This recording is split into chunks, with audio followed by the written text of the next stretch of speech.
అయోగ్యులమైనటువంటి మాకు ఇట్టిదైన గొప్ప తరుణాన్ని ఇచ్చినందుకు తండ్రి మీకు కృతజ్ఞతాస్తుతులు చెల్లించుకుంటున్నాం తండ్రి. దేవా, నీ మాటలు ఉచ్చరించడానికి కూడా యోగ్యత లేని మాకు ఎంత గొప్ప భాగ్యం నాయనా తండ్రి. ఇది లోకంలో ఎంతోమందికి ఇది లేదు తండ్రి, మాకు మాత్రమే ఇది ప్రసాదించినందుకు మరొక్కసారి తండ్రి మీకు కృతజ్ఞతాస్తుతులు చెల్లించుకుంటూ తండ్రి, ఇదిగో నాయనా స్త్రీలుగా కుటుంబాన్ని మేము ఎలా కట్టుకోవాలో, లేదా సంఘంలో మా పాత్రలను మేము ఎలా పోషించాలో మేము ధ్యానించడానికి సిద్ధపడుతూ ఉండగా మీ పరిశుద్ధాత్మ సహాయాన్ని చెప్పబడుతున్నటువంటి నాకును వింటున్నటువంటి మీ ప్రియ పిల్లలందరికీ దయచేయమని ప్రాధేయపడుతూ నాయన ఈ ప్రార్థన మీ కుమారుడు మా రక్షకుడైన క్రీస్తు యేసు నామమున అడిగి వేడుకుంటున్నాము కన్న తండ్రి, ఆమేన్. మరొకసారి కూడి వచ్చిన ప్రతి ఒక్కరికి కూడా ప్రభు పేరట నా వందనములండి.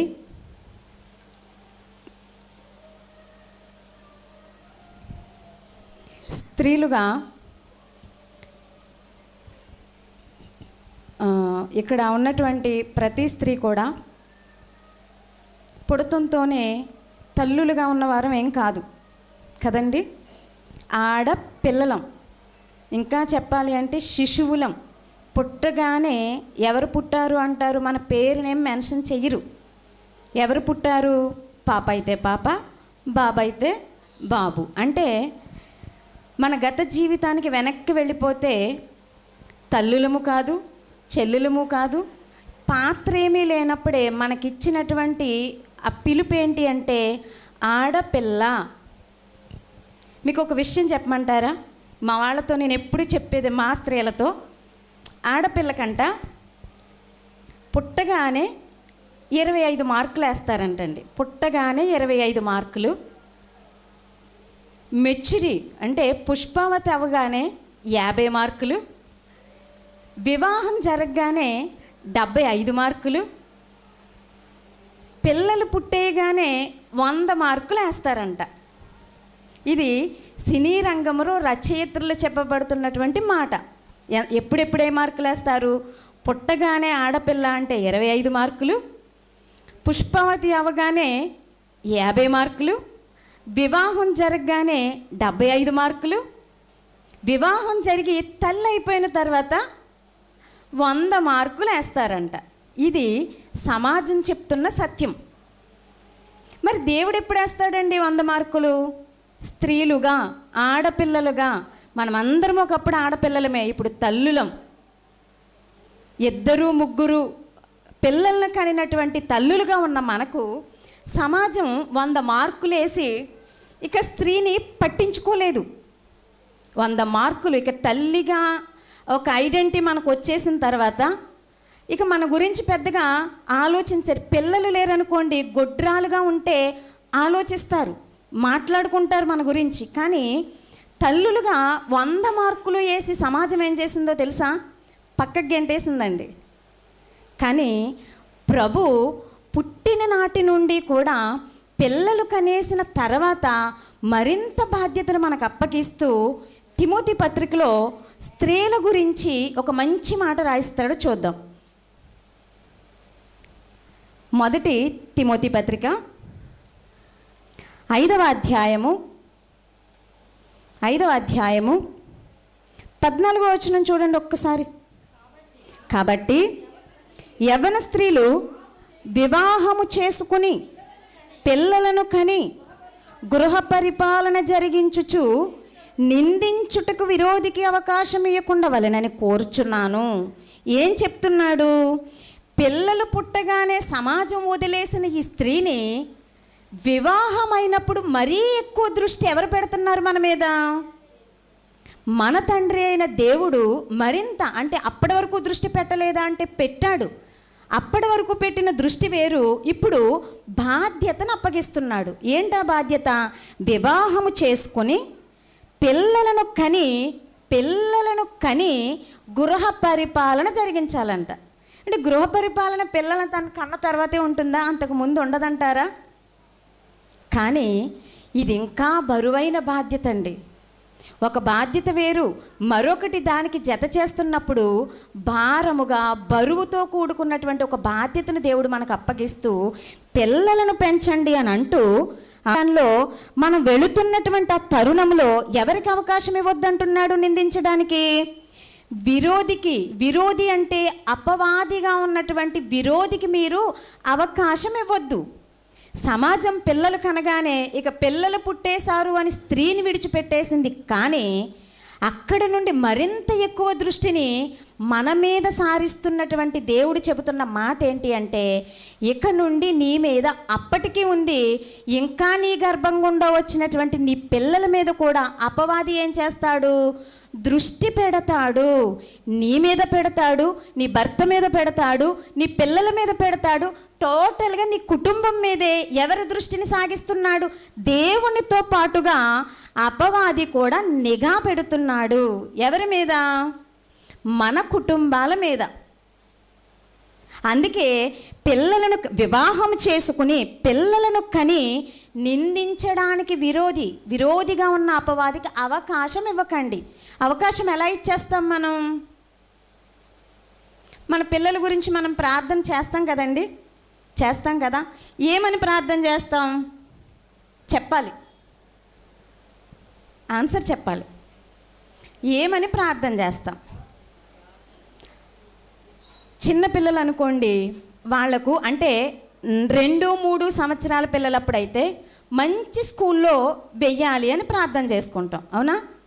ఒకవేళ యవ్వన ప్రాయానికి వచ్చేసారు అనుకోండి, అంటే ఇంటర్, డిగ్రీ, బీటెక్, ఎంటెక్ ఇలాంటి వయసుకు వచ్చేసినప్పుడు, యవ్వన ప్రాయంలోకి వచ్చేసినప్పుడు వాళ్ళ నడవడిక గురించి ప్రార్థన చేస్తాం. ఇట్ ద సేమ్ టైం వాళ్ళ ఉద్యోగాల గురించి చేస్తాం, వాళ్ళ వివాహాల గురించి చేస్తాం, ఇంకా వాళ్ళ ప్రయాణాల గురించి చేస్తాం. తల్లులుగా ఇది మన బాధ్యత. వాళ్ళకి ఒకవేళ మనకు ఉండడానికి గృహం లేదనుకో, నా జీవితం ఎలాగా రెంట్ హౌస్తో అయిపోయింది, కనీసం నా పిల్లలకైనా ఏముండాలని ప్రార్థిస్తాం? సొంత గృహం ఉండాలి. ఇలా వాళ్ళకున్న ప్రతి అవసరతను బట్టి ఇలా ప్రార్థన చేస్తూ ఉంటాం. ఇంతేనా అమ్మ? ఇంకేమన్నా చేస్తామా? ఇంకేమన్నా ప్రార్థన అవసరతలు మన పిల్లల విషయంలో దేవుని దగ్గర అడగవలసినవి ఇంకేమన్నా ఉన్నాయా? ఆరోగ్యం గురించి అడుగుతాం, చదువుల గురించి అడుగుతాం, ఉద్యోగాల గురించి అడుగుతాం. ఇంకా వాళ్ళకి ఏదైతే లేమిగా ఉందో, లోటుగా ఉందో ప్రతిదీ ఇలా అడుగుతూ పిల్లల విషయంలో ప్రార్థనలు చేస్తూ ఉంటాం. ప్రతి తల్లి కనీసపు బాధ్యత ఇది కదా. నేను ప్రార్థన చేయను అన్న తల్లి ఉండదు. కానీ చేసే ప్రార్థన దేని గురించి మనం చేస్తున్నాం? ఈరోజు ఒక తల్లి గురించి నేర్చుకుందామండి. ఏమి చేసింది? ప్రభు శరీరధారిగా బ్రతుకున్న దినాలలో, ప్రభువు బోధ చేస్తున్న ఆ దినాలలో తల్లి ఏం అడుగుతుంది ప్రభువు దగ్గరికి వచ్చి? అసలు ఏం అడగాలి మనం ఆయన దగ్గరకు వచ్చి? ఇప్పటి వరకు మనం చెప్పుకున్నాం కదా, ఆరోగ్యం అనుకున్నాం, చదువు అనుకున్నాం, వివాహాలు అనుకున్నాం, ఉద్యోగాలు అనుకున్నాం, గృహాలు అనుకున్నాం. ఇవన్నీ కూడా అన్యులు కూడా అడుగుతారుగా. వారు నమ్మే దైవాలను అడుగుతారా? అడగరా? మరి మనము అవే అడిగి, వాళ్ళు అవే అడిగి, మరి వాళ్ళకి మనకి వ్యత్యాసం ఏంటి? వాళ్ళకి లేనిది మనకు దేవుడు ఇచ్చేది ఒక వరం ఉందండి. ఏంటది? ఎవరికైనా ఐడియా వచ్చిందా? వాళ్ళకి లేనిది దేవుడు మనకు వరంగా ఇచ్చేది. ఎస్, రక్షణ గురించి ఎప్పుడైనా ప్రార్థన చేశామా? నేను రక్షణ పొందుకున్నాను. కొంతమంది స్త్రీలు పొందుకున్న పురుషులు పొందుకోరు. పొందుకోని పురుషుల గురించి కానీ, లేదా పొందుకోని పిల్లల గురించి కానీ, అంటే నిత్యము ఉండేటటువంటి సుఖభోగాల గురించి అడుగుతామే తప్ప, ఒకవేళ రక్షణ గురించి ఈ తల్లి అడిగినట్టుగా మనం అడగమేమో. రక్షణ అంటే ఈ తల్లి అడుగుతున్నది ఏంటో తెలుసా? ఎవరు ఆ తల్లి? ఆ తల్లి గురించి అసలు ఏమి అడగాలని మనకు నేర్పిస్తుంది. ఏం అడగాలి మనం? చదువుకోకపోతే బ్రతుకు ఆగిపోతుందా? దావీదు గారు ఏం చేశారని ఇప్పుడు విన్నాం. చదివారా? ఆయన డిగ్రీలు ఏమన్నా సాధించారా? గొర్రెలను కాసుకున్న వారిని ఎవరు దృష్టి పడితే ఏమయ్యాడు ఆయన? దేవుని దృష్టి పడితే గొర్రెల కాపరికి ఏమయ్యాడు? రాజు అయిపోయాడండి. సింహాసనాన్ని అధిష్ఠించాడు. అంటే దాని వెనక పాత్ర ఎవరిదో తెలుసా?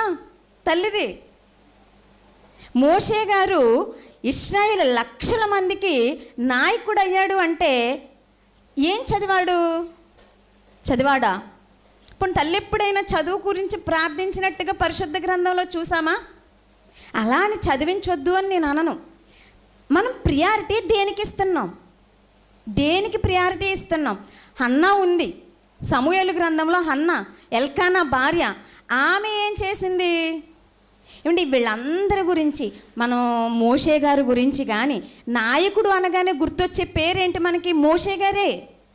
ఇంత గొప్ప నాయకుడు ఇవాళ గొప్ప వ్యక్తిగా మన ముందు కనబడుతున్నాడు అంటే దాని వెనక పాత్ర ఎవరిదో తెలుసా? తల్లిది. యొకేబేదుగా ఉన్న తల్లిది. హన్నా గారు, సమూయేలు అప్పుడున్న ఆ ప్రజలకు ప్రవక్తగా ఉన్నాడు అంటే ఆయన యొక్క ప్రభావం, ఆయన యొక్క ప్రవక్త అవడానికి గల ప్రభావం, భక్తి ప్రభావం ఎవరిదనుకుంటున్నారు? తల్లిగా ఉన్న హన్నాది. ఇలా మనం తల్లుల గురించి ఆలోచించుకుంటూ వెళితే ఏ బిడ్డ గురించి మనం తట్టి లేపుతున్నా, లేదా ఏ బిడ్డ గురించి మనం ధ్యానిస్తున్నా ఆ బిడ్డ వెనుక ఉన్నటువంటి చరిత్ర ఎవరిదని మనకు అర్థమవుతుంది. ఖచ్చితంగా తల్లుల ప్రయాస అనేది ఉందండి. మరి వీళ్ళ ప్రయాస మనకల లోక సంబంధమైనదంటారా? చదువుల గురించి అడగలేదు, ఉద్యోగాల గురించి అడగలేదు, ఆఖరికి వాళ్ళ వివాహాల గురించి అడగలేదు, ఉండడానికి ఉన్నతమైన గృహాల గురించి అడగలేదు. ఏమడిగారు వీళ్ళు అంటే చాలా ఉన్నతమైనటువంటి ఆలోచనలతో, జ్ఞానముతో. అందుకే అంటాడు సామెతల గ్రంథంలో, జ్ఞానవంతురాలు తన ఇంటిని కట్టును, మూఢురాలు తన ఇంటిని పెరుకుకొనును. ఏమంటే ఇంటిని కట్టడం అంటే రేకులేయడమో, సిమెంట్ పెట్టి ఇటుక మీద ఇటుక పెట్టి అది కాదు నిర్మాణం. అది కాదు. ఏంటో తెలుసా? దేవుని సన్నిధిలో మన పిల్లలను ఆధ్యాత్మికంగా, మన కుటుంబాన్ని ఎప్పుడైతే దినదినము అభివృద్ధి పొందుతుందో దానినే కట్టడం అని బైబిల్ చెప్తుంది. చూద్దాం ఈరోజు ఒక తల్లి ఏమడిగింది. ఆ తల్లి, మీకు ఇంకొక విషయం చెప్పనా? తల్లులుగా మనమే మన పిల్లలకు మాదిరి. మొదటి గురువు మనమే, అవునంటారా? మొదటగా మన పిల్లలకు మనమే గురువు. గురువుగా ఉన్న మనం టీవీ దగ్గర కూర్చునో, లేదా చేతిలో ఫోన్ పెట్టుకునో బైబిల్ చదవరా అంటే చదువుతారా?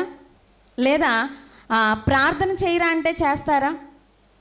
అలా కాకుండా ఈ తల్లి పిల్లలకు మాదిరిగా ప్రభువు బ్రతికున్న దినాలలో ప్రభువుకు పరిచర్య చేస్తూ, ఆఖరికి ప్రభువుని సిలువ మీద పెడుతున్న ఆ క్షణంలో కూడా ఆయన దగ్గరే ఉంటూ ఆయనకు పరిచర్య చేసిన దానిగా, ఆయనను వెంబడించిన దానిగా ప్రభువే ఆశ్చర్యపోయేది అడుగుతుందండి. ప్రభువే ఆశ్చర్యపోయేది అడుగుతుంది. నువ్వేం అడుగుతున్నావో నీకు తెలుసా అంటే ప్రభువుని అంత ఆశ్చర్యానికి గురి చేసేది ఏంటి అని అంటే, చూడండి ఏం అడుగుతుందో ఆమె. మత్తయి సువార్త 20వ అధ్యాయము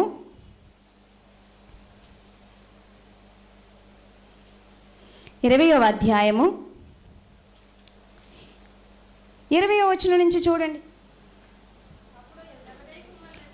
అప్పుడు జెబెదయి కుమారుల తల్లి తన కుమారులతో ఆయన యొద్దకు వచ్చి నమస్కారము చేసి యొక్క మనవి చేయబోగా, నీవేమి కోరుచున్నావని ఆయనను అడిగాను.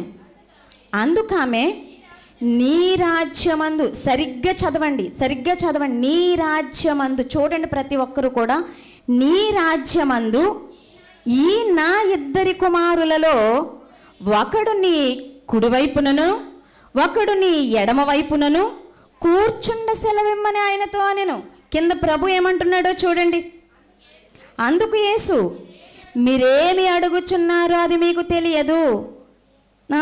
నేను త్రాగబోవు గిన్నెలోనిది మీరు త్రాగగలరా అని అడుగగా వారు త్రాగగలము అనిరి.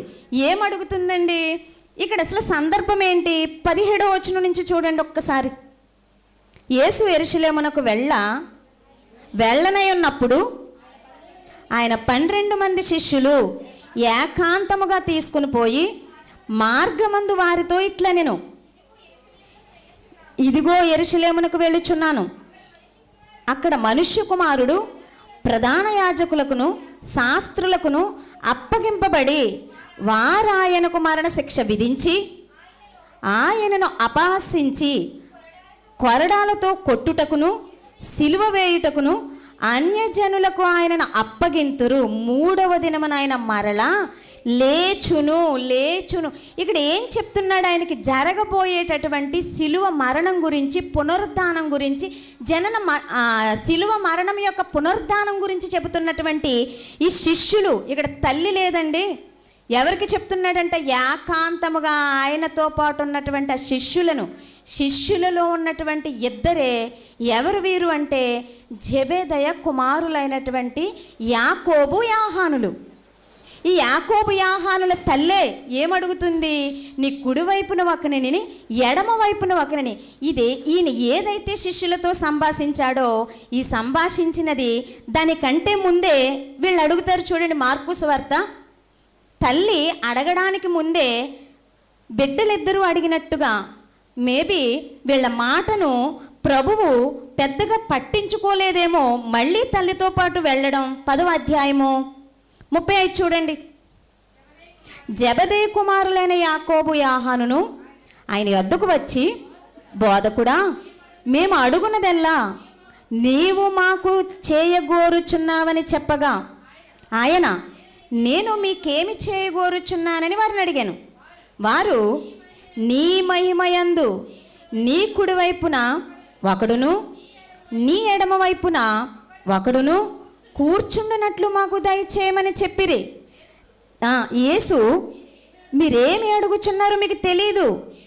నేను త్రాగుచున్న గిన్నెలోనిది త్రాగుటైనను, నేను పొందబోచున్న బాప్తీసం పొందుట చేత అయినను మీ చేత ఆగునా అని వారిని అడుగగా, వారు మా చేతాగుననిరి. వాళ్లకు ప్రభు పొందబోతున్నటువంటి శ్రమ ఏంటో ఇక్కడ సందర్భం కూడా అదేనండి. 32వ వచనం నుంచి కూడా అక్కడ కూడా శిష్యులతోనే మాట్లాడతారు. 12 మంది శిష్యుల్ని వెంట పెట్టుకుని ఒంటరిగా వెళ్ళడం, ఆయనకు జరగబోతున్నటువంటి ఆ శిలువ శ్రమను గురించి, అక్కడ మనుష్యుల చేతికి అప్పగింపబడడం, ఆయన మరణం అవడం, మరలా తిరిగి లేవడం, ఇవన్నీ చెప్పినప్పుడు నీ యొక్క మహిమలో మాకేం కావాలని కుమారులిద్దరూ కోరుకుంటున్నారు, మీరు చేయలేరు అని అన్నటువంటి ఈ మాట ఇక్కడ పెద్దగా ప్రభు వాళ్ళ మాటను లెక్క చేయలేదేమో. మళ్ళీ ఎవరిని తీసుకుని వెళ్ళారా ఆయన దగ్గరికి? తల్లిని తీసుకుని వెళ్ళి మళ్ళీ అదే విజ్ఞాపన చేస్తున్నారు. చూడండి, నీ కుడివైపున ఒకరిని, ఎడం వైపున ఒకరిని ఉండడానికి మాకు చోటివ్వి. ఏమంటే ఈ రాజ్యములో కాదు వాళ్ళు అడుగుతున్నది, సంఘము అనే రాజ్యములో కాదు వాళ్ళు అడుగుతున్నది. చనిపోయిన తర్వాత తల్లి ఏమి ఐడెంటిటీ చేసింది? తల్లి కానీ పిల్లలు కానీ ఏం ఐడెంటిటీ చేశారు? మహిమలో అంటే ఆయన ఒక రాజు అని, ఆయనకు ఒక రాజ్యం ఉంటుంది అని, మహామహిమతో మళ్ళీ తిరిగి వస్తాడని, ఆ మహిమలో మేమిద్దరము కుడివైపున ఒకరు, ఎడం వైపున ఒకరు. వీళ్ళు కోరుకుంటున్న కోరిక చూడండి ఎలా ఉందో. తల్లి కోరుకుంటుంది, ఓకే. మీకు ఇంకొక విషయం చెప్పమంటారా? తల్లి యెషయా గ్రంథంలో ఒక మాట అంటాడండి, ఒకని తల్లి ఒకరిని ఆదరించినట్లంట నేను కూడా మిమ్మల్ని ఆదరిస్తాను అంటున్నది. తల్లి ప్రేమతో దేవుని ప్రేమను పోల్చుకుంటూ ఒకని తల్లి ఒకరిని ఎలాగైతే ఆదరిస్తుందో నేను మిమ్మల్ని అలా ఆదరిస్తాను అంటే, ఈ తల్లి పిల్లలిద్దరి గురించి అడుగుతుంది కానీ నేను కూడా పరలోక రాజ్యం రావాలని అడగడం లేదేంటి? తల్లి ప్రేమ ఎలా ఉందో చూడండి. అక్కడ నా పిల్లలిద్దరితో పాటు నన్ను కూడా ఏదో ఒక ప్రక్కన జ్ఞాపకం చేసుకో, ఏదో ఒక మూల నాకు చోటివ్వి. ఈమె సంగతి కూడా మర్చిపోయినట్టుగా నా పిల్లలు సెటిల్ అయిపోతే చాలు మనము ఆలోచిస్తాం. కానీ ఏ విషయంలో ఆలోచిస్తాం? భూమి మీద సెటిల్ కోసం ఆలోచిస్తాం. యుఎస్ వెళ్ళిపోతే బాగుండు నా బిడ్డలు కదండి, అక్కడికి వెళ్ళిపోయి సెటిల్ అయిపోతే ఏంటండి ప్రయోజనం? నువ్వు యుఎస్లో ఉన్నా, ఏ రాష్ట్రంలో, ఏ జిల్లాలో, ఏ ప్రాంతంలో నువ్వు విన్నా ఏదో ఒక రోజు అది మనకు కానీ మన పిల్లలకు కానీ సంభవించేదేంటి? మరణం.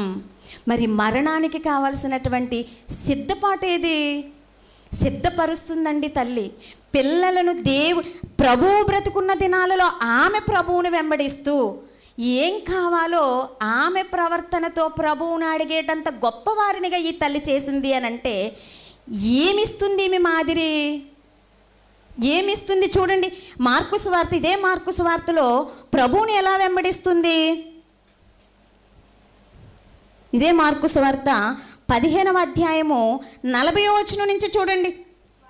వారిలో మగ్దలేని మరియు చిన్న యాకోబు, యోషే అనువారి తల్లి అయిన మరియు సలోమియు ఉండిరి. ఈ సలోమి ఎవరో తెలుసా అండి? యాకోబు యాహానుల జెబెదెయ భార్య, యాకోబు యాహానుల తల్లి. ఈ సలోమి ఏం చేస్తుందంట? ఏం చేస్తుంది చూడండి. 16 మొదటి వచనం చూడండి. 16వ అధ్యాయం ఇదే మార్కు సువార్త 16 మొదటి వచనంలో, విశ్రాంతి దినము గడిచిపోగా మగ్దలేని మరియు యాకోబు తల్లి అయిన మరియు సలోమియు వచ్చి ఆయనకు పూయవలనని సుగంధ ద్రవ్యములు కొనిరి. ఎవరున్నారు మళ్ళీ ఇక్కడ అంటే ప్రారంభపు అడుగుల నుండి కూడా ఎలా వెంబడిస్తుంది ఆమె? ఆయన మరణమయ్యి ఆయన ఆ భౌతిక దేహానికి సుగంధ ద్రవ్యాలు పూయడానికి వెళ్ళడానికి ఎంత సాహసించాలో తెలుసా అండి? ఆయన లేస్తాడు అన్న మాటను మర్చిపోయిన ఈ స్త్రీలు సుగంధ ద్రవ్యాలు పూయడానికి వెళ్ళారు అంటే అప్పటికక్కడ పరిస్థితి ఎలా ఉంది? అప్పటికే అపోస్తులుగా పిలువబడుతున్న పురుషులందరూ ఏమైపోయారు? దాక్కున్నారండి భయంతో. ఎందుకు దాక్కున్నారు? ఈ యేసుక్రీస్తు వారి దేహం అప్పటికే కనిపించడం లేదు. కనిపించని ఈ దేహాన్ని ఇదిగో శిష్యులే పట్టుకుని వెళ్ళిపోయి దాచేశారని యూదులకు భయపడి వాళ్ళు ఎక్కడికి వెళ్ళిపోయారు? ఒక గదిలో బిక్క చచ్చిపోయి ధైర్యాన్ని కోల్పోయి దొరికితే ఆ రోమా సైనికులు మాకు ఏ శిక్ష విధిస్తారోనన్న భయంతో లేఖనము నెరవేర్పే సిలువకు చుట్టూ ఆ కొండ చుట్టూనే తిరుగుతున్నారు తప్ప ఎవరు దగ్గరగా ఉంటారో తెలుసా? ఇదిగో ఈ స్త్రీలు కనిపిస్తారు. ఏ జెబెదయ కుమారులు అని మనం మాట్లాడుకుంటున్నామో అందులో ఒక కుమారుడైనటువంటి యాహాను గారే ఆయన మాట్లాడుతున్న మాట చెవిని పడేంత దగ్గరగా ఉంటాడండి. ఈ యాహాను గారే ఆయనకు దగ్గరగా ఉంటారు. ఏ తల్లి గురించి అయితే మనం మాట్లాడుకుంటున్నామో, ఏ కుమారుల గురించి అయితే మనం మాట్లాడుకుంటున్నామో ఆ యాహాను గారు మాత్రమే సిలువ దగ్గర ఉండడం, మరియగా యేసుక్రీస్తు వారి తల్లిని ఆయనే ఈయనకు అప్పగించడం, ఆ యాహాను గారు తప్ప మరెవ్వరూ కూడా అపోస్తులుగా ఉన్నటువంటి శిష్యులు ఎవరు కూడా అలా కనిచూపు మేరలో ఉన్నారే తప్ప దగ్గరకు వచ్చిన దాఖలాలు లేవు. ఎందుకు లేవు అంటే ఇదిగో యూదులకు భయపడి అప్పుడు రోమా సైనికులకు విధించే శిక్ష చాలా కఠోరమైన శిక్షలండి. ఆ శిక్షలకు భయపడిన వీరు, ఈ నిందలకు భయపడిన వీరు వీళ్ళంతా చెల్లా చెదురైపోయి దాక్కున్న ఆ సమయంలో ఎవరు కనిపిస్తున్నారు? స్త్రీలుగా ఉన్న వీరు ఆయన దేహానికి పూయడానికి సుగంధ ద్రవ్యాలు తేడానికి వచ్చారంట. ఆ స్త్రీలలో ఎవరు కనిపిస్తున్నారు? ఇదిగో ఇప్పుడు ప్రభువుని అడిగిందే, నీ కుడివైపున ఒకరిని ఎడమ వైపున ఒకరిని కూర్చోడానికి ఉండడానికి అవకాశం ఇయ్యని అడిగింది చూసారా? ఆ సలోమి కూడా కనిపిస్తుందండి. ఆయన మహిమలో ఉండనియ్య అని అడుగుతుంది అని అంటే ఆమె ఎంతటి పరిస్థితిలో నుండి ఆ మాటను అడుగుతుంది. అది ఎంత ప్రభువే నువ్వేం అడుగుతున్నావు కిందకు వచ్చేసరికి అంటాడు చూడండి, అది నా వశములో లేదు. మత్తయి సువార్త చూద్దాం చూడండి ఒక్కసారి. మత్తయి సువార్త ఇందాక చదువుకున్న దాని దగ్గరే 20వ అధ్యాయంలో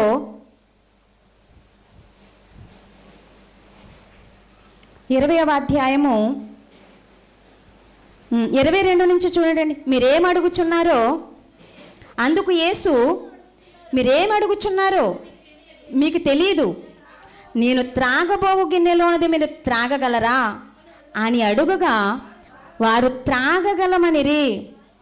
ఆయన, మీరు నా గిన్నెలోనిది త్రాగుదురు కానీ నా కుడివైపునను నా ఎడమ వైపును కూర్చుండవచ్చుట నా వశములో లేదు.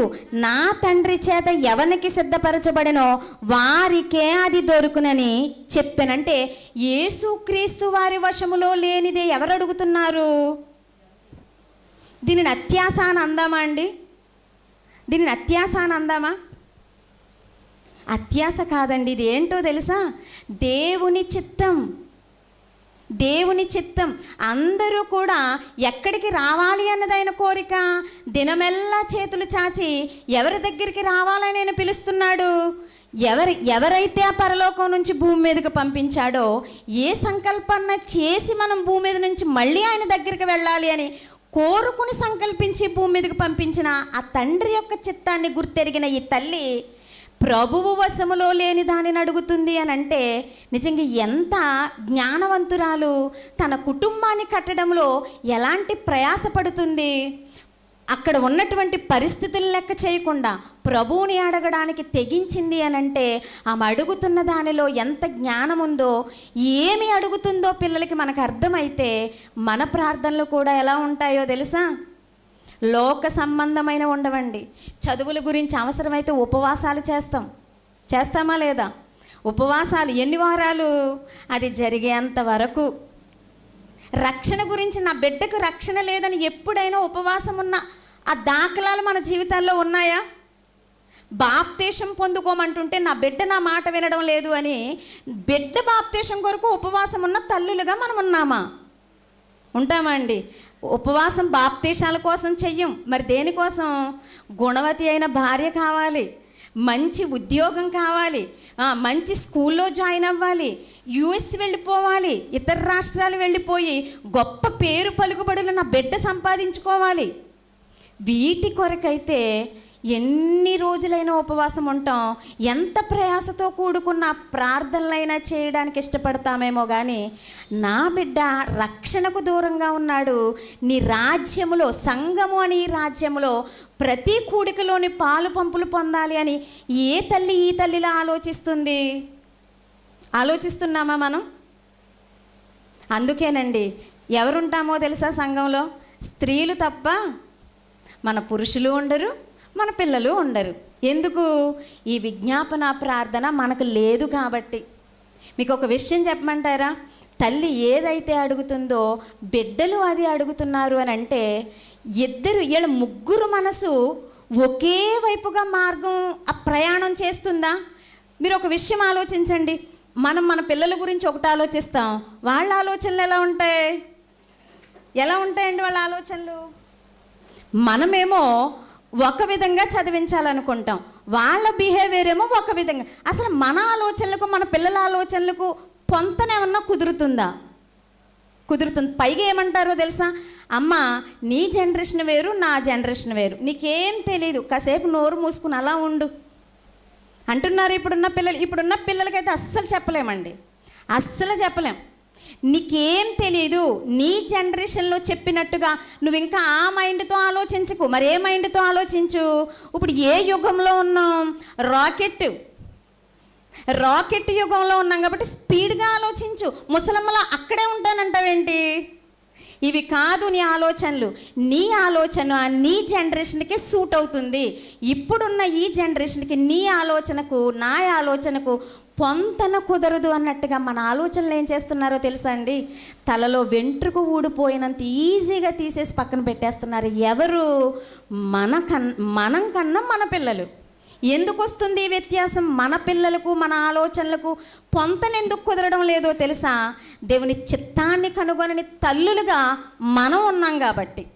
ఇది అర్థమైతే మనం దేవుని చిత్తాన్ని కనుగొని నా పిల్లలను భూమి మీద అభివృద్ధి కొరకు కాదు, మరి ఏ అభివృద్ధి కొరకు నేను పెంచాలి? దేవుని యొక్క రాజ్య విస్తరణలో పాలి భాగస్థులుగా నా బిడ్డలు ఉండాలి. అందుకేనండి ఈ జెబెదయి కుమారులు చాలామంది ఇంకొకటి అనుకుంటారు, చెప్పమంటారా? బాల్యము నుండి నేర్పితేనే ఆ మార్గంలో నుంచి తొలగిపోడు, మరి పెద్ద అయిపోతే తొలగిపోతారు. చెప్పలేం, మన మాట వినరు. వీళ్ళు బాల్యం నుంచి ప్రభువుని వెంబడిస్తున్నవారు కాదు. మరి ఎప్పుడు వెంబడిస్తున్నవారు? ఆల్రెడీ ఒక వృత్తిలో ఉన్నారు వీళ్ళు. చూద్దాం ఆ మాట. ఆల్రెడీ ఒక వృత్తిలో ఉంటూ చూడండి, మత్తయి సువార్త 4వ అధ్యాయంలో ఆల్రెడీ తండ్రితో పాటు కష్టపడుతున్న పిల్లలు వచ్చేస్తారు ప్రభువుని వెంబడించడానికి. 14వ అధ్యాయము క్షమించండి 4వ అధ్యాయము మత్తయి సువార్త 4వ అధ్యాయము 21వ వచనం చూడండి ఒక్కసారి. ఆయన అక్కడ నుండి వెళ్ళి జెబెదయి కుమారులైన యాకోబు అతని సహోదరుడైన యాహాను అని 2 సహోదరులు తమ తండ్రి అయిన జెబెదయి యొద్ద దోణిలో తమ వలలు బాగు చేసుకొని ఉండగా చూచి వారిని పిలిచెను. వెంటనే వారు తమ దోణిను తమ తండ్రిని విడిచిపెట్టి ఆయనను వెంబడించిరి. వెంబడించిరి అంటే ఆల్రెడీ ఒక వృత్తిలో, ఒక జాబులో, ఒక పని చేసుకుంటున్న యవ్వన ప్రాయంలో ఉన్న పిల్లలు ఎవరిని వెంబడిస్తున్నారంట? ప్రభువు పిలవగానే తండ్రిని విడిచిపెట్టేశారు, వృత్తిని విడిచిపెట్టేశారు. ఎవరిని వెంబడిస్తున్నారు? ప్రభు అయిన యేసుక్రీస్తు వారు పిలవగానే. చిన్నప్పటి నుండి అంటే చిన్నప్పటి నుండి మనం తెలుసుకుని వాళ్ళకి చెప్పడం మంచిదే. మరి అలాంటి అవకాశాలు లేనప్పుడు కనీసం వాళ్ళకు తెలిసినప్పటి నుండైనా మన ఆలోచన విధానం దేవుని చిత్తాన్ని కనుగొనేలా ఉంటే ఏమవుతుంది? ఖచ్చితంగా మన పిల్లలు మన మార్గంలోనికి రావడానికి దేవుడు సహాయం చేస్తాడండి. నువ్వునేమో లోకములో బాగుండాలి వారి జీవితాలు అని దేవుడి దగ్గర అది ఏడుస్తుంటే, ఇక దేవుని రాజ్య విస్తరణలో మన పిల్లలు పాలిభాగస్తులు కావాలి అని దేవుడేమనుకుంటాడు? ముందు మనకి కదా బాధ్యత అప్పగించాడు. నీ గర్భం గుండా, నా గర్భం గుండా మనల్ని సాధనాలుగా ఉపయోగించుకుని మనకు పిల్లల్ని ఇచ్చింది ఎందుకు? ఇదిగో అపవాదిని ఎదిరించి వాడిని వాళ్ళ కాళ్ళ క్రింద ఏసి తొక్కడానికి, బలవంతుని చేతులలో బాణాలులా మన పిల్లలను మనం తీర్చిదిద్దడానికి మనకిస్తే మనముంటేగా అందులో దేవుని చిత్తాన్ని కనుగొనే ఆ మార్గంలో తల్లులుగా ముందు మనముంటే ఖచ్చితంగా ఆ మార్గంలోనికి రావడానికి దేవుడే సహాయం చేస్తాడండి. మనకి లేదు ముందా ఆలోచన. ఇదిగో తల్లిగా ఉన్నటువంటి సలోమికి కానీ, తండ్రిగా ఉన్నటువంటి జెబెదయి గారికి కానీ వలలు విడిచిపెట్టి వెళ్ళిపోతున్నప్పుడు తండ్రి కూడా అబ్జెక్షన్ పెడుతున్నట్టు లేదు చూడండి. తండ్రిని విడిచిపెట్టేశారంట, ఆ వలలను విడిచిపెట్టేశారంట. పిలిచిన ప్రభువుని ఎలా వెంబడించారు? కట్టుబట్టలతో. అదే మనముంటే ఏమంటామో తెలుసా? ఆలోచించుకోవద్దా? ప్రభువా నువ్వు వెళ్ళవయ్యా, ఇంటికి వెళ్ళి మేము తల్లినలుగురం కూర్చుని ఆలోచించుకుని నీకు ఏ మాట అనేది చెప్తాం. ఇది కదండి మన నిర్ణయం. ఏం చెప్తాం? మేము ఆలోచించుకోవాలి. నిన్ను వెంబడించడం అంటే చిన్న విషయమా? చిన్న విషయం కాదు కదా. మేము ఆలోచించుకుంటాం, నలుగురం కూర్చుని ఆలోచించుకున్న తర్వాత మా నిర్ణయం ఏంటనేది నీకు చెప్తాం. అలా తండ్రి కానీ ఎందుకు వాళ్ళు అడ్డుపడలేదో తెలుసా అండి? దేవుని చిత్తాన్ని తెలిసిన వాళ్ళు ఆల్రెడీ ప్రభువుని వెంబడిస్తున్నారు. నేను అదే చెబుతున్నా. మోషే గారి తల్లిగా ఉన్నటువంటి యొకోబేదు కానీ, సమూయేలు గారి తల్లిగా ఉన్నటువంటి హన్నా కానీ, దావీదు తల్లిగా ఉన్నటువంటి ఆ భక్తిపరురాలు కానీ ఎవరిని వెంబడిస్తూ దేవుని మార్గంలో పిల్లల్ని పెంచడానికి ఇష్టపడ్డారు? వాళ్ళు ముందు వెంబడించి. నేను అదే చెప్తున్నా, ముందు మనం రావాలి చిత్తంలోకి, ముందు మనం రావాలి మార్గంలోనికి. మనమేమో పక్కింటి పొల్లమ్మతో కబుర్లు చెప్తూ, ఎదురుంటి వదిన గారితో ఆటలాడుకుంటూ, లేదా ఫోనుల దగ్గర, టీవీల దగ్గర మన ఇష్టానుసారంగా మనం బ్రతుకుతూ, ఒరేయ్ తోలు తీసేస్తాను నువ్వు బైబిల్ తీయకపోతూ అంటే మనల్ని అంటున్నాడు దేవుడు, నీ తోలు తీసేస్తాను, వాడి తోలు నువ్వు తీయడం కాదు. తల్లిగా నేనేం చేశాను? మాదిరిగా నిన్ను పెట్టా. నువ్వేంటి ఆమెతో కబుర్లు చెప్తూ ఈయన్ని బైబిల్ తీయంటే వాడు ఎలా తీస్తాడండి? పొర్రపాటు.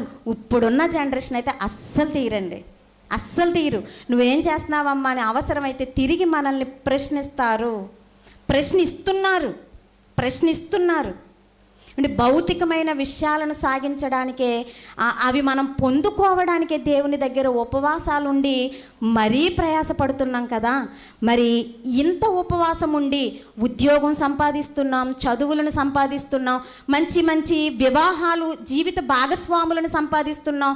కావాలి అనుకున్నవి కాస్తో కూస్తో దేవుని దగ్గర నుంచి మనం సాధించుకుంటున్నప్పుడు ఈ సాధించుకున్నవన్నీ మన మరణం తర్వాత అక్కరకు వస్తాయా? యేసుక్రీస్తు వారి రాకడలో ఇవన్నీ ఏమైపోతాయి? లయమైపోతాయి. మరి లయమైపోయే వాటి కొరకే మనం ఎంత ప్రయాసపడితే నిత్యత్వంలోనికి ఆ తల్లి అదే అడుగుతుంది. నీ రాజ్యములో, నీ మహిమలో కుడివైపున ఒకరిని, ఎడమ వైపున ఒకరిని కూర్చుండనిమ్ము. ఈ ప్రార్థన రావాలండి మనకి. రావాలి అంటే నేను ఇప్పుడు చెప్పినట్టుగా పక్కింటి వారితోనూ, ఎదురింటి వారితోనూ, ఫోన్లతోనూ, టీవీలతోనూ కూర్చుంటే రాదు. ముందు నువ్వు అడుగులు వేయాలి. ఎక్కడ? ఆయన రాజ్య వ్యాప్తిలో నువ్వెంత కష్టపడుతున్నావో నీ బిడ్డలు చూస్తేనే వాళ్ళు కూడా కష్టపడడానికి ఇష్టపడతారు. ఆదివారం నాకు కుదరదురా, నువ్వు వెళ్ళిపో చర్చికి అంటామా? ఈరోజు నాకు కుదరదు, నువ్వు వెళ్ళి చర్చి కంటే వాళ్ళు ఎలా వెళ్తారు? వాళ్ళకు ఒకటి అర్థమైపోవాలండి. ఏమర్థం అవ్వాలో తెలుసా? నా తల్లికి ఆరోగ్యం బాగోకపోయినా, నా తల్లికి ఆర్థిక ఇబ్బందులు కుదిపేస్తున్నా, నా తల్లికి మానసిక స్థితి బాగోకపోయినా, కుటుంబంలో అన్ని అలజడులు, అన్ని సమాధానం లేని పరిస్థితులే నా తల్లి చుట్టూ ఉన్నా, ఆదివారం వచ్చేసరికి చర్చికి ఎలా వెళ్ళిపోతుంది? ఏముందా చర్చిలో? దేవుని కూడిక అనేసరికి ఎక్కడికైనా పరుగులు పెట్టేస్తుంది. ఏముంది అక్కడ? ఈ ఆలోచన వాళ్ళలో మనం పుట్టించాలి. పుట్టిస్తున్నామా? అలాంటి పరుగు ఉందా మనలో? అలాంటి పరుగు ఉండదు. పక్కింటి ఆమెతో కూర మాడిపోతున్నా సరే ఏం చేస్తాం? కబుర్లు మాత్రం మాను. ఫోన్ మాట్లాడుతూ ఉంటాం, పక్కన పొయ్యి మీద ఏమవుతుంది? అన్నంలా ఉండదు. కుడివైపున ఎడం వైపున అది వదలడం లేదా? ఆమె కుడివైపున ఎడం వైపున వాళ్ళిద్దరు స్థానాన్ని సంపాదించాలి, అది వదలడం లేదామే. చూడండి, వాళ్ళు ఏదైతే ప్రభు దగ్గర మాట ఇచ్చారో అదే జరుగుతుంది వారి జీవితాల్లో. చూడండి, ఒక్కసారి యాకోబు గారి మరణం కానీ, యాహాను గారి మరణం కానీ సామాన్యంగా రావండి. వాళ్ళు ఏదైతే కోరుకున్నారో, యాహాను అపోస్తుల కార్యములు 12వ అధ్యాయము 1-2 వచనాలు చూడండి. దాదాపు అదే కాలమందు రాజైన హేరోదు సంగపు వారిలో కొందరిని బాధ పెట్టుటకు బలాత్కారముగా పట్టుకొని యాహాను సహోదరుడైన యాకోబును ఖడ్గముతో చంపించెను. ఇది యూదులకు ఇష్టమైన కార్యమని తెలుసుకుని పేతురుని కూడా పట్టుకొని, ఎవరిని ఖడ్గముతో చంపించేశారు? ఎప్పటి వరకు ఏ కుమారుల గురించి అయితే మనం అడుగుతున్నామో, ఏ కుమారుల గురించి అయితే మనం మాట్లాడుకుంటున్నామో, ఏ సలోమి అయితే ఏదైతే అడిగిందో, శ్రమలలో మీరు పాలు పంపులు పొందుకుంటారని ప్రభు అడిగాడు. చూశారు? దేవుడు పాస్టర్ గారు ఎప్పుడు ఫోన్ చేసినా వెళ్ళిపోతుంది, ఎంత దూరమైనా వెళ్ళిపోతుంది. ఎండనదు, వాననదు, రాత్రనదు, పగలనదు. ఎప్పుడు అలా ఎందుకు వెళ్ళిపోతుంది? ఏదో ఒక రోజు వాడిలో ఆలోచన పుడుతుందా లేదా? ఎందుకు వెళుతున్నావమ్మా అని ప్రశ్నిస్తాడా లేదా? ఖచ్చితంగా ప్రశ్నిస్తాడండి. చూడండి, ఆ వరం వైపుకు తల్లులుగా మనం నడిపిస్తే ఇప్పుడు వేస్తాడండి 100 మార్కులు మనకి దేవుడు. సమాజం పిల్లలు పుట్టేశాక 100 మార్కులు వేసేసింది. పిల్లలు పుట్టాక 100 మార్కులు దేవుడు అయ్యాడు. మరి ఎప్పుడు వేస్తాడు?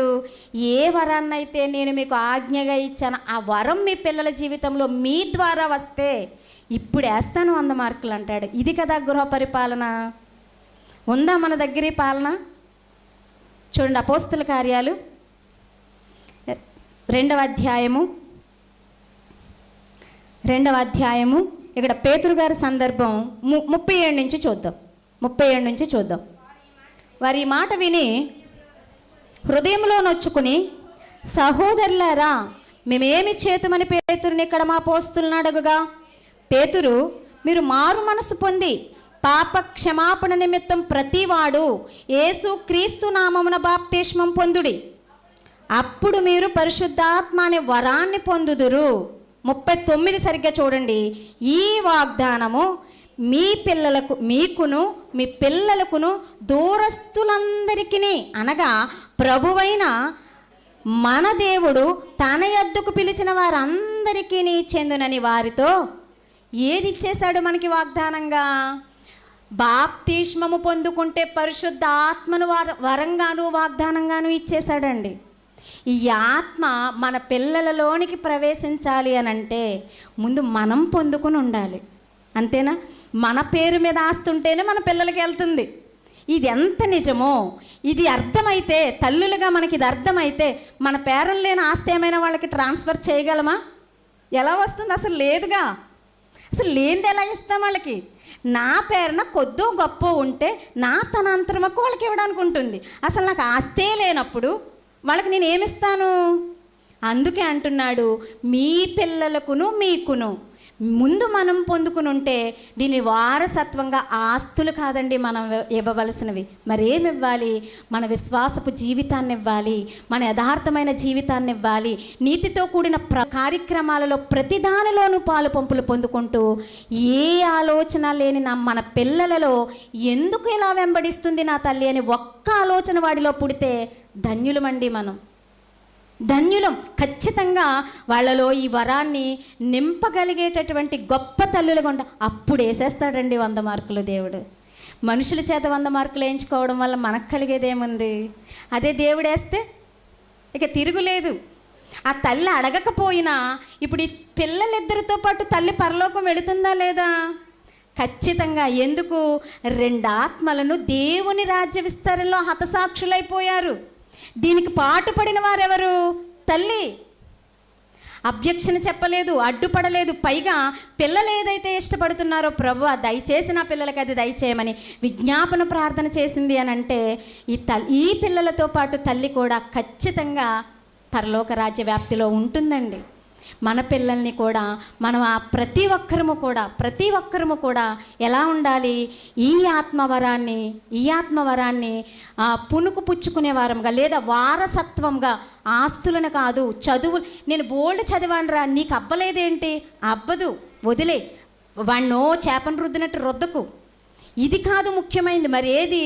ఇదిగో రక్షణ మార్గంలో దేవుని సేవలో ఎంత యథార్థంగా నీ బిడ్డలు అడుగులు పడుతున్నాయో కనిపెట్టు. ఒక తల్లిగా నువ్వు అలా బ్రతుకుతూ నీ పిల్లల యొక్క అడుగులను అలా కనిపెడితే 100 మార్కులు దేవుడు మనకు వెయ్యడానికి సిద్ధంగా ఉన్నాడు.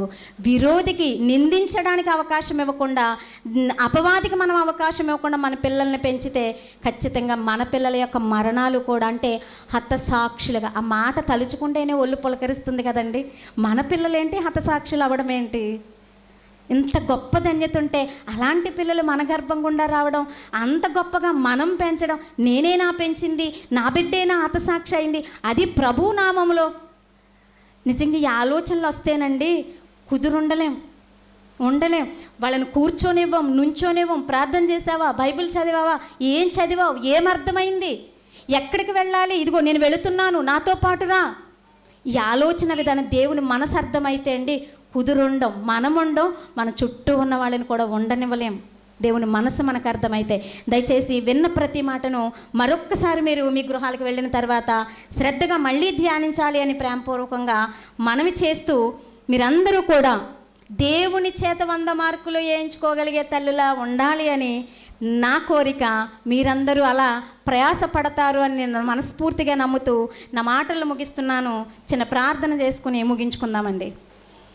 మహాపరిశుద్ధుడవు, మహిమోన్నతుడవు, మహాగణుడవైన మా కన్న తండ్రి, అవును దేవా, మా పిల్లల గురించి మీ సన్నిధిలో మేమేం అడగాలో కూడా మాకు తెలియనటువంటి అయోమయ పరిస్థితుల్లో మేము ఉన్నాము. అంటే నీ చిత్తం ఏంటో మాకు అర్థం కాలేదు దేవా. భూమి మీద అనేకమైనవి ఉన్నప్పటికీ అవన్నీ మరణం తర్వాత అక్కరకొచ్చేవి కాదు తండ్రి. మా మరణం తర్వాత కూడా మాకు వచ్చేది ఏదైనా ఉందా అంటే అది కేవలము మేము నిన్ను నమ్మినటువంటి విశ్వాసము, నీతి, యథార్థత, మీరు మాకు ఇస్తాను అన్నటువంటి ఆ బాప్తిస్మముతో కూడినటువంటి ఆ పరిశుద్ధాత్మ, ఇవన్నీ నాయన గొప్ప ఆస్తిగా మీరు మాకు మీ పరిశుద్ధ గ్రంథంలో వ్రాయించి మరి ఇచ్చారు తండ్రి. మరి ఇస్తున్నటువంటి ఆ మాటలలో కూడుకున్నటువంటి ఆస్తి ఏంటో మాకు అర్థం కాక భూమి మీద ఆస్తుల కొరకు పరుగులు పెడుతున్నాం దేవా. అలాంటి తల్లులుగా మేము ఉండకూడదు తండ్రి. మీరు ఇస్తానన్నది పరలోక స్వాస్యము తండ్రి. దానిని పొందుకోవడానికి తల్లులుగా మేము, మాతో పాటు మా పిల్లలు, మా కుటుంబాలు, మా సంఘాలు అన్నీ రావాలి అని నాయన అటువంటి ప్రయాస స్త్రీలుగా మేము పడాలి అని, ఆ ప్రయాసలో మీ సహాయం మాకు కావాలి అని కోరుకుంటూ దేవా, నా తర్వాత మాట్లాడబోతున్నటువంటి మీ ప్రియ కుమార్తెను కూడా మీరు జ్ఞాపకం చేసుకోండి.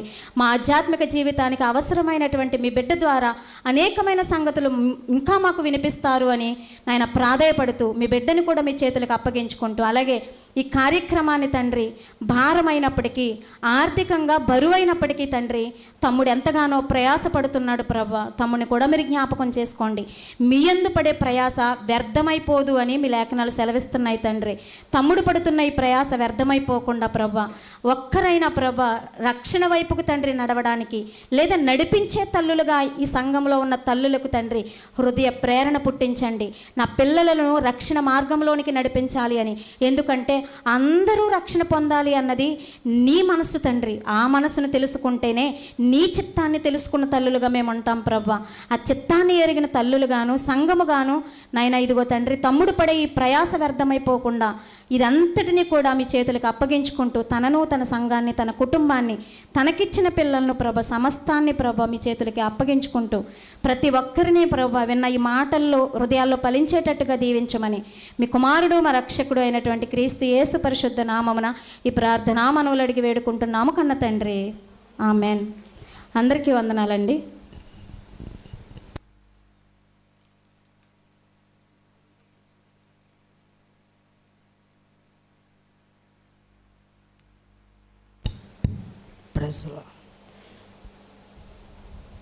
నమ్మకమైన దేవుడవైనా నీవే చాలు యేసయ్యా, నమ్మకమైన దేవుడవైనా. కొంచెం కదులుదామండి.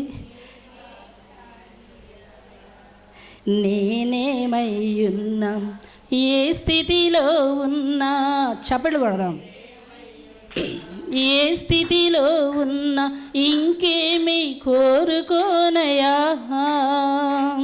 నేనింకేమీ కోరుకోనయా.